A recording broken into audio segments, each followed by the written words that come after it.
Friends తో picnic వచ్చిన ఈ అమ్మాయి అనుకోకుండా అడవిలో తప్పిపోతుంది. ఇంతలో ఒక పెద్దని అడవి పులి ఈ అమ్మాయిని చూసేస్తుంది. దీనితో ఈ అమ్మాయికి భయం వేసి పులి నుండి తప్పించుకుని పరిగెడుతూ ఉంటుంది. అయితే ఈమె చూసుకోకుండా కింద ఉన్న చెట్టు వేరుని తన్ని కింద పడిపోతుంది. అప్పుడు ఈ పెద్ద పులి ఈ అమ్మాయిని తినడానికి వస్తూ ఉంటుంది. ఇంతలో పదునైన కర్ర వచ్చి పెద్ద పులి శరీరంలోకి దిగుతుంది.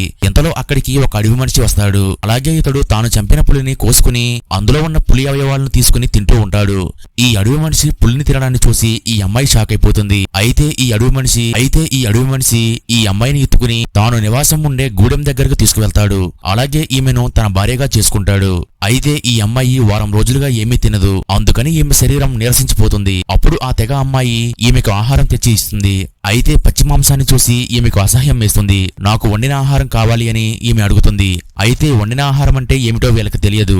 అందుకని వీళ్ళు బలవంతంగా ఈ అమ్మాయికి ఆ పచ్చి మాంసాన్ని తినిపిస్తారు. దీనితో ఈమెకి ఆ ఆహారం పరక వాంతులు అవుతూ ఉంటాయి. అయినా సరే వదలకుండా వీరు ఇంకా మాంసాన్ని తినమంటూ ఉంటారు. ఇంతలో ఈమె భర్త అక్కడికి వస్తాడు. ఈమెను బలవంతం చేయకండి అని వారితో చెప్తాడు. అప్పుడు ఈ అమ్మాయి మీ దగ్గర ఏమైనా లోతైన పాత్రలు ఉన్నాయా అని అడుగుతుంది. కానీ ఈ తెగవాళ్ళ దగ్గర అలాంటి పాత్రలు ఏమీ లేవు. అయితే ఈ అమ్మాయి కోరిక తీర్చాలని ఈమె భర్త ఒక రాతి పాత్రను చెక్కుతాడు. ఈ పాత్ర చూసి ఈ అమ్మాయి ఎంతగానో ఆనందిస్తుంది.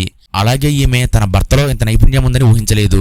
ఆ తరువాత ఈమె ఆ రాతి పాత్ర ఉపయోగించి ఈ పచ్చి మాంసాన్ని కూరగా వండుతుంది. మిగతా స్టోరీ కావాలంటే వీడియో లైక్ చేసి ఛానల్ సబ్స్క్రైబ్ చేసుకోండి.